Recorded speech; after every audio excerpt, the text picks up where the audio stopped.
Indian வங்கியின் கடந்த நிதியாண்டு நிகர லாபம் 8063 கோடி என அதன் தலைமை நிர்வாக இயக்குனர் எஸ்.எல். ஜெயின் தெரிவித்துள்ளார்.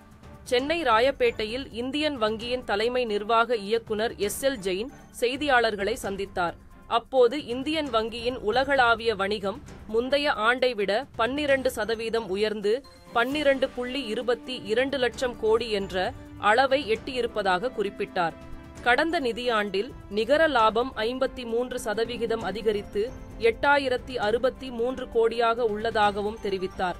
மொபைல் பேங்கிங் சேவையின் பயனாளிகள் எண்ணிக்கை முந்தைய ஆண்டை விட 45% உயர்ந்து 1.67 கோடி என்ற எண்ணிக்கையை எட்டியிருப்பதாகவும் அவர் கூறினார்.